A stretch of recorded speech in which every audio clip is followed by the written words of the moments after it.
Hi, listeners. Welcome to the Grief Out Loud podcast produced by the Dougie Center for Grieving Children. I'm Janet Cristofero and wanted to give you just a little heads up as you listen to this episode. You'll be hearing references to our old name, which was Dear Dougie. So just so you don't get too confused, you're listening to the right podcast, and we look forward to bringing you even more great content under the Grief Out Loud name. Thanks for joining us.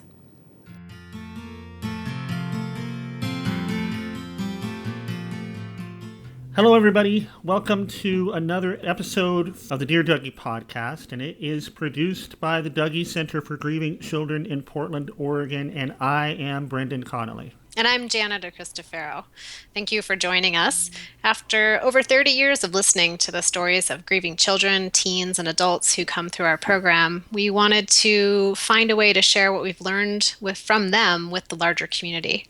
And this podcast is a way to open up a conversation about grief, one that's often avoided, even though it's something we all eventually experience, the death of someone we love, but we often don't know what to do, how to feel, or what to say when it does happen. So whether you're grieving a loss or wanting to support someone in your life who is, we're here to help answer your questions.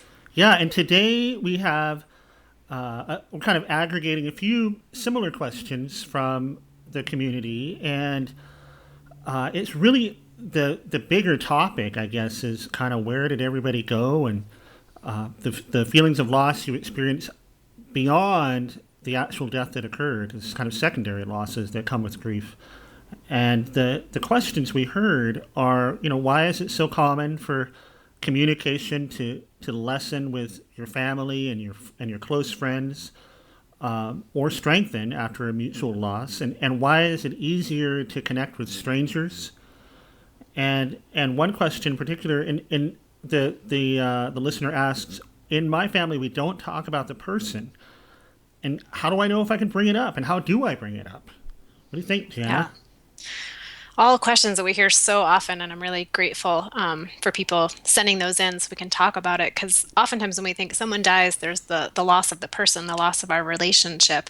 And then over time, as I'm listening to people, I hear so much about the other losses, the unexpected ones. Sometimes it's about a loss of a connection with themselves and knowing themselves, which I think is a great topic for another podcast. And then today, really focusing on, the community and our family and our relationships and how those change and grow and sometimes fade away. So we've got a couple of different things happening. We've got how does grief affect our closest relationships, those with our family and our friends, but also with our distant family members. And then we've got why some people might feel more comfortable talking about their grief with people they don't really know or aren't part of their day-to-day life. And then often that silence that can occur in families, how to bring up the person who died, how to bring up how people are feeling, and then how to talk about to bring up or not to bring up. That's got to be probably exacerbated a little bit with generational issues too, right? In terms of how people were raised I think to talk about I think the person about my or not. grandparents and, the greatest generation. And, they're overall seem like a pretty stoic generation, and they just kind of bear it, and don't talk a lot about stuff, and just things happen and you build a bridge and you get over it, right? Right. And that's such a great way to look at how whatever the context is in society currently will then affect how people are processing and experiencing and talking about or not talking about their loss. So then you can run into a conflict of a grandparent and a grandchild having very different ways of grieving, basically because we all grieve so differently anyways, but then you've got that overarching cultural context of how people were raised, and that can really lead to some miscommunication among people. Yeah. Well, maybe we start with kind of what happens with friends and inside of immediate and close families.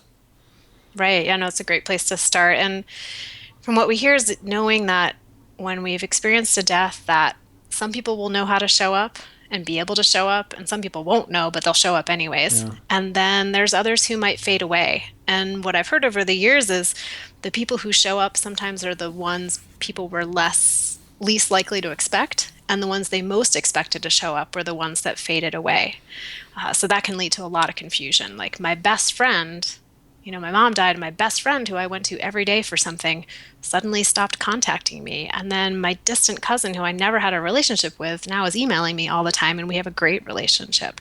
So there's these opportunities for new connections, but then there can be the grief around really close connections, maybe dissipating over This time. is super interesting.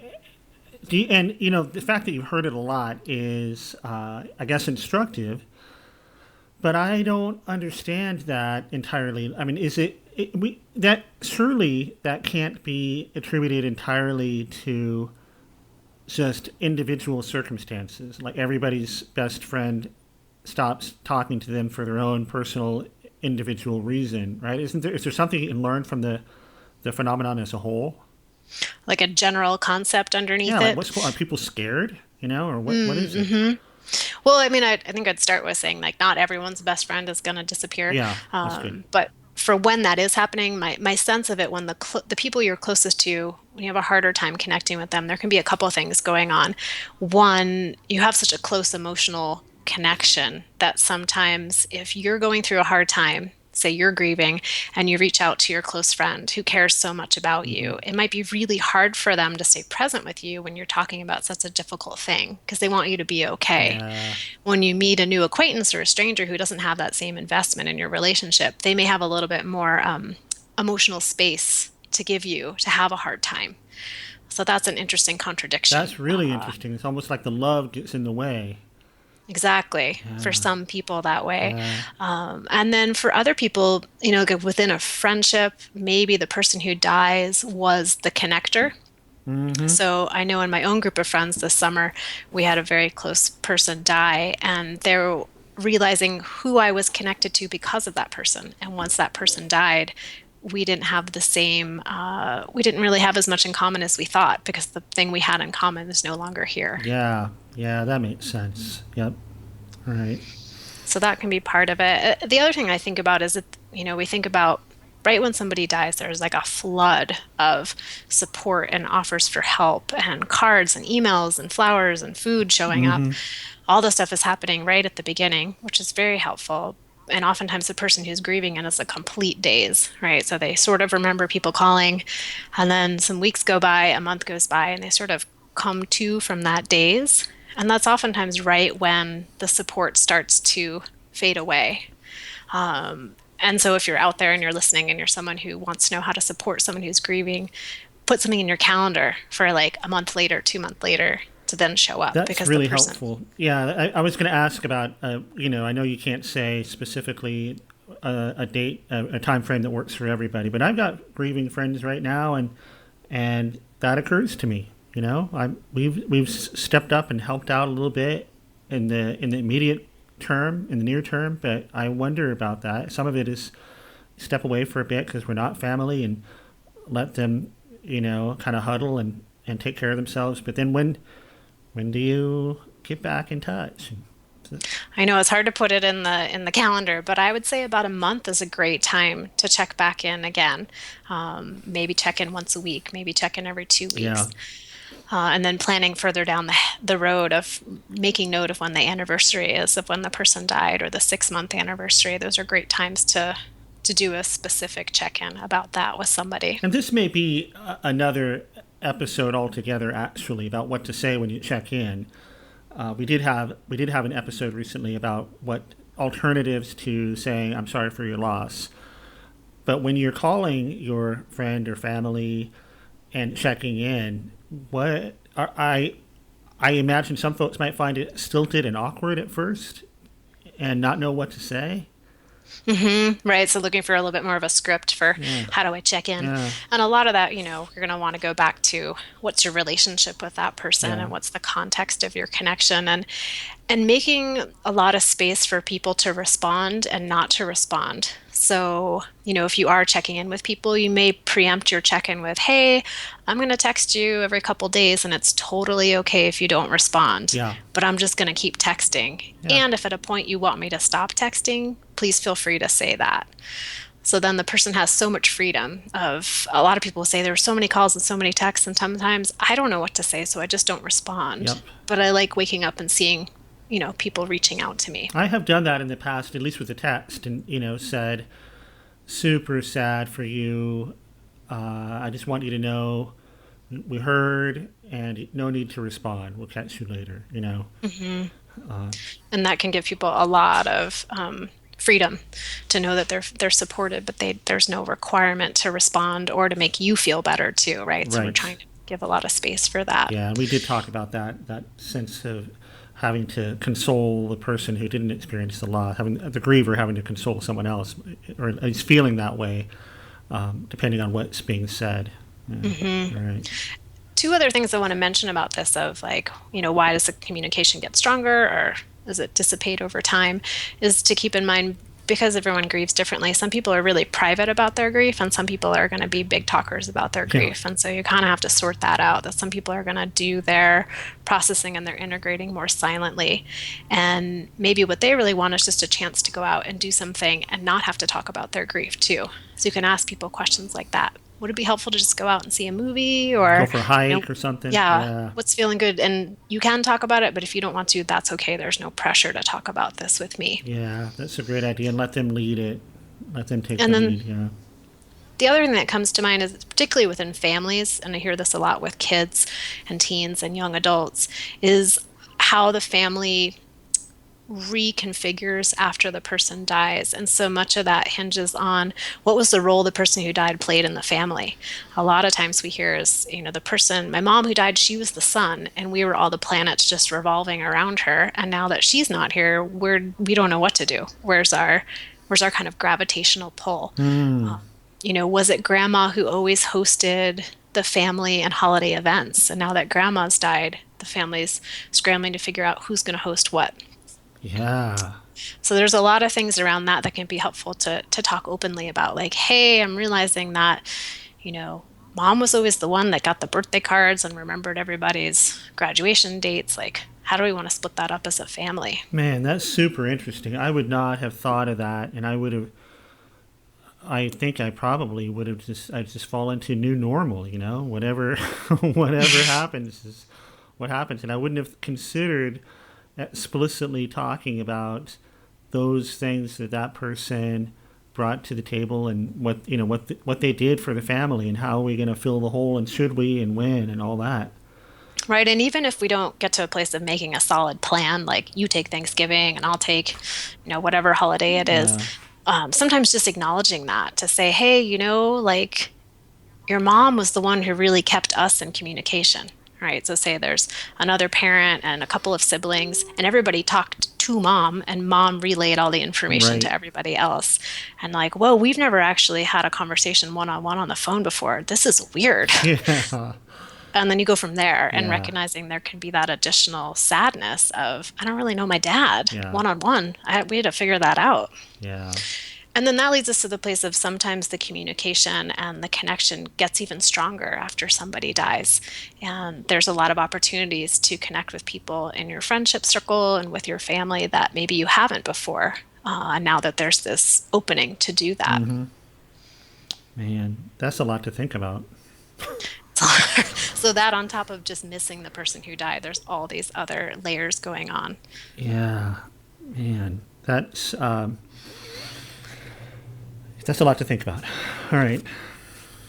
So maybe we should talk a little bit about what's the deal with being more comfortable talking with strangers. Yeah, that came up. That's an interesting phenomenon, and I guess I can sort of understand that, and especially when you framed earlier the idea that the deep care and love and concern for the person sort of gets in the way because you can't make them feel better, and what do you do if you can't make them feel better? What is your role, right? Mm-hmm. And a stranger doesn't have that burden, and so it's maybe easier in some ways for a stranger to provide some, I don't know, perspective or I don't know if consolation is even the right word.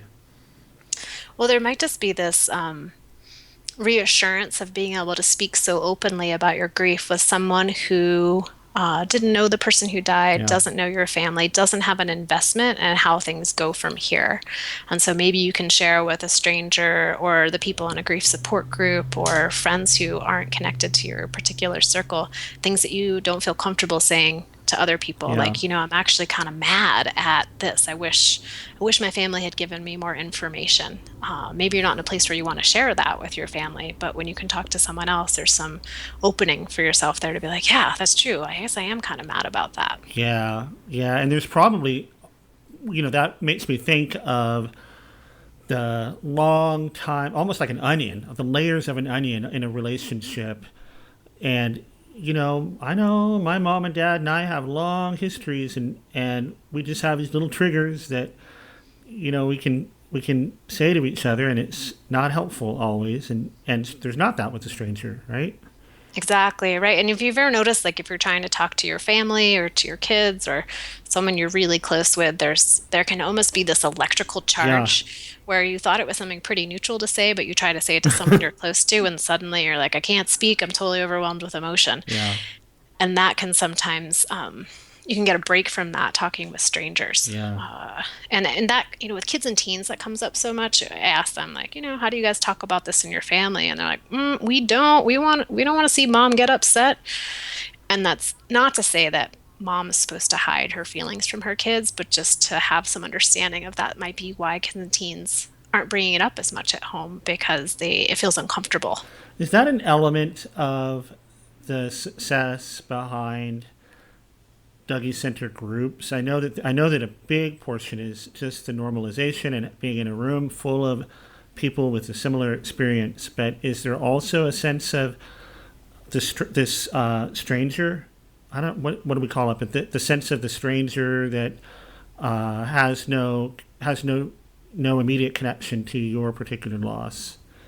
Definitely, right? So teens can come and they share with people they're not going to see in their day-to-day Right. life. So they don't have to worry about their friends suddenly posting it somewhere on social media or Yeah. any of those things happening. And parents and adults can come and talk about their fears and their concerns that maybe they don't want to share with their kids.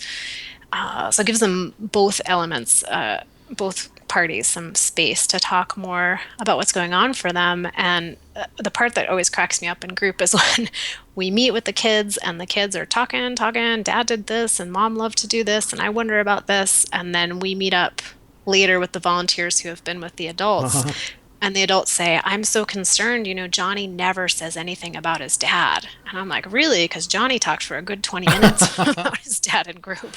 Yeah. So, for adults to know that their kids may be talking about the person, but just not with them. Yeah. Right. Right. And I guess there's probably some degree of, I know in my family that the kids rely on the adults to be adults and to provide stability and to be the stiff upper lip and all that kind of thing. And it can be hard to see dad cry, or it can be hard to see mom kind of lose it for a minute, you know? So I wonder if that sort of dynamic makes it difficult for kids to bring stuff up if they know that it's gonna rock the boat a little bit.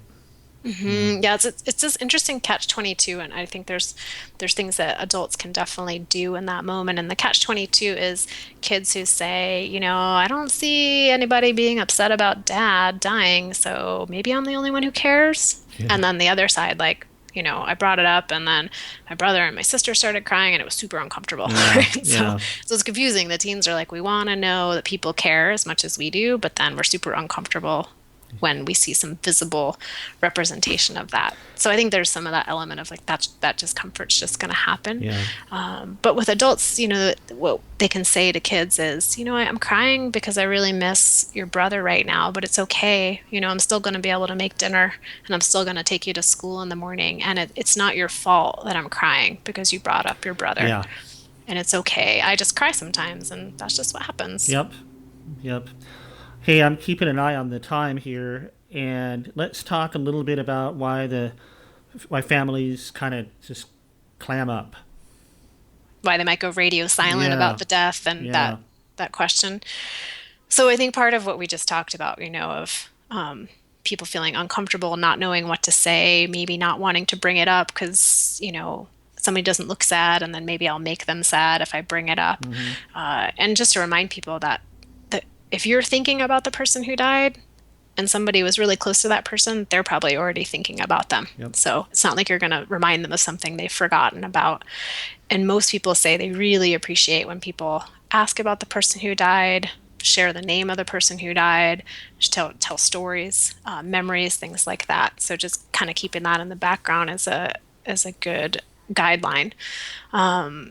And again, oftentimes I'll hear in my teen group kids saying, gosh, I really wish people in my family would bring up my brother when we have family events. And then I hear from the adults, we really wish the kids would bring him. Yeah. Everyone's waiting on everybody else's lead. So say you're getting ready to go to a family event and you're kind of feeling anxious. Are we going to talk about the person or not? Some people will preemptively send an email or call people and ask them what they're thinking. Sometimes they'll come to the conversation already with an idea. Like, I'd really love if we could set a place setting for Uncle Jim because, I'm just going to really miss him this year. And he's always sat to my right. Could we set a place setting for him? How do people feel about that? Or would people feel comfortable going around and sharing a favorite memory they had of him before we eat dinner? Or even, how about everybody brings a picture that they loved?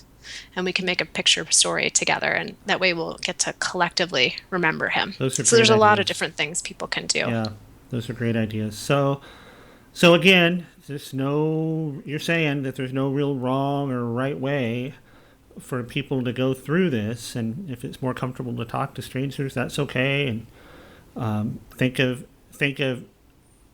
not necessarily unusual, but maybe think of ways that you can open up lines of communication with your own family, even if that means sending an email. Seems awfully businesslike, but it seems also pretty efficient and a good way to start the conversation.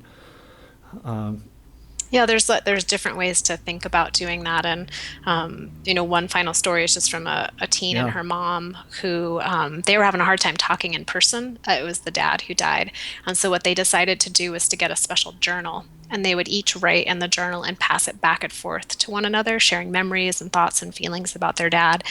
And they had a guideline that they would never talk about it in person unless there was like a safety concern, if mom was worried about the teen. And that way the teen could share openly and mom could share openly, and then they could have breakfast and not talk about it. That's so good.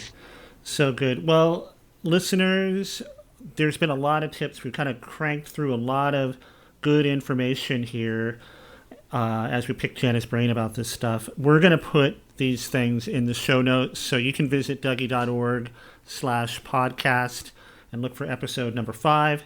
And you'll see the show notes and a quick summary of what we talked about today. Thank you so much for joining us. We look forward to sharing more with you in the future. And if you have questions you'd like to ask us, please feel free to send them our way at help@dougie.org. And then just put podcast somewhere in the subject line so we know to look out for it. Thanks for talking, Jenna.